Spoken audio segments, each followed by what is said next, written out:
Good morning, traders. What's up?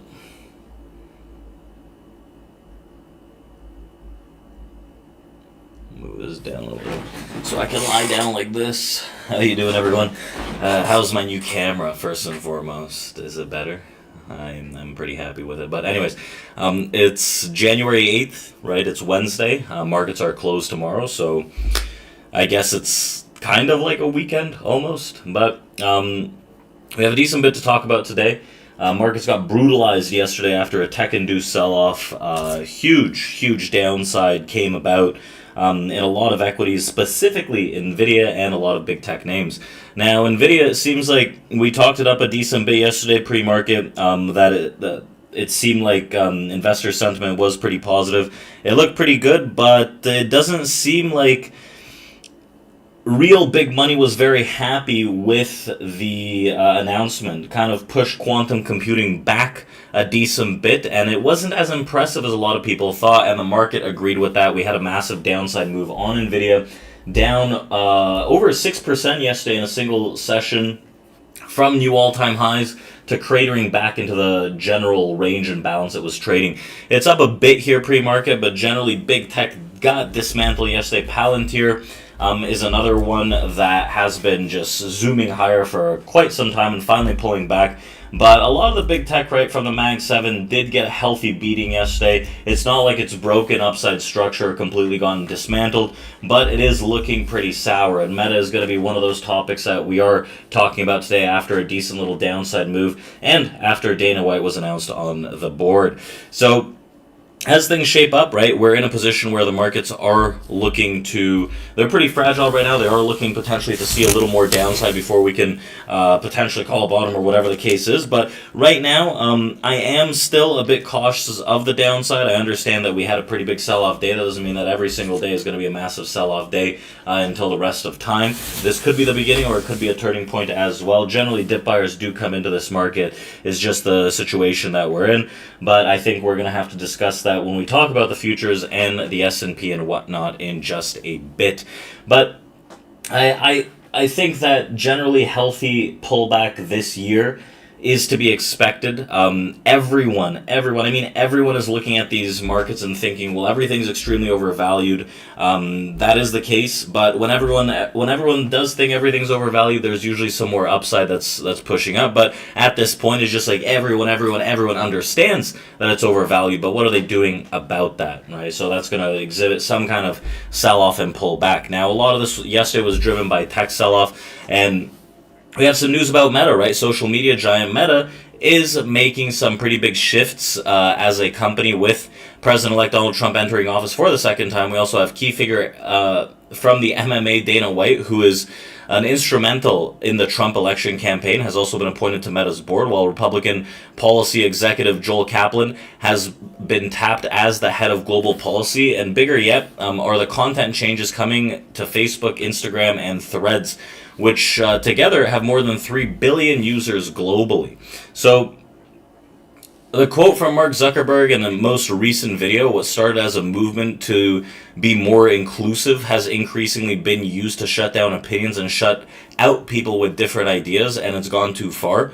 A lot has happened over the last several years. We've built a lot of complex systems to moderate content, but they make mistakes, and we've reached the point that there are just too many mistakes and too much censorship. So it's time to get back to our roots around free expression, right? You may have seen that video from Zuckerberg himself. Similar to X, Meta is getting rid of fact checkers, which the company says have been too politically biased, and will replace them with community notes.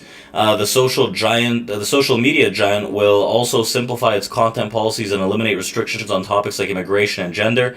Policy enforcement will change as well, such as refocusing screening filters to tackle illegal and highly severative violations, which lower violations will rely on user reporting before the company takes action. Possibly the biggest headline was the moderation and the safety teams will be moved out of California, with U.S. content review to be based in Texas. A lot has happened over the last several years. Meta has gone from banning Trump on its platform in aftermath of January 6th to Zuckerberg flying down to Mar-a-Lago in November to meet with President-elect, and Zuckerberg is even donating $1 million to Trump's inaugural fund and blame the Biden administration for increased censorship that has prompted a trend towards increased regulations around the world.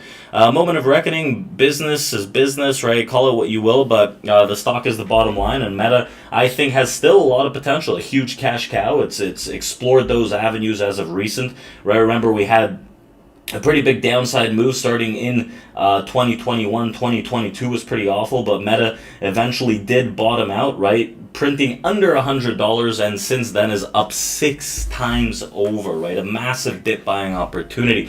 And I think that even if there are stronger pullbacks in Meta, which I think do happen this year, generally, I personally have a target of 700 to about 800 on Meta. It wouldn't be so crazy to see that, right? Stock split coming soon yet again, maybe.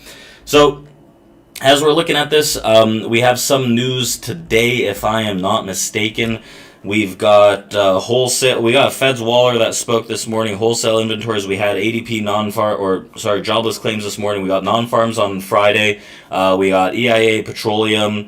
We got FOMC minutes as well at 2 p.m. So interesting stuff shaping up on the day as the markets are still struggling to find some footing after yesterday's pretty significant sell-off overall. So what we're seeing right now, we're in a fragile situation the way I see it. Dip buyers are rubbing their hands together as we enter key auction areas, trying to think, okay, like this is possibly the bottom, potentially higher low. I liked it into the mid 20s, 59.20s on the S&P 500, but right now we're still in a bearish structure, right? Structure is still bearish. I think moves under 50 are going to attempt to be sold, and I think the top of the auction band around 59.85 is a key deciding factor to continue on the directional potential of this market to the downside or not. I have 2 major supports into the mid-20s and the 59.05 that could potentially be seen as targets for the upside move. Unfortunately, pre-market, it was a one-touch bounce off that 59.25. Not even. I don't even think it traded. I think like 28 traded, so something like that, which is even worse. But one-touch bounce, so we've ripped up pretty aggressively from there. So I'm not saying that we turn this whole thing around, but I wouldn't be surprised to see some kind of buy action come in after yesterday before the real sellers come in at higher prices. So with that being said, I hope everyone has a fantastic Wednesday, right? Mid-week in essence. We got Fed meeting minutes today. And tomorrow, like a reminder, markets are closed. No trading is going to happen in mourning of ex-president Jimmy Carter's passing. So we're back on Friday. Friday non-farm payrolls pre-market, and we'll see what's cooking from there. It should be decent movement, decent volume coming out from that to give us a solid potential move to the end of the week. And today's daily volume, 246,000 contracts pre-market here on the S&P currently as is, which is good, right? Generally over 200,000 contracts on the SPOOs, gives us the potential for decent moving days, right? So we'll see how that shapes up. I hope everyone has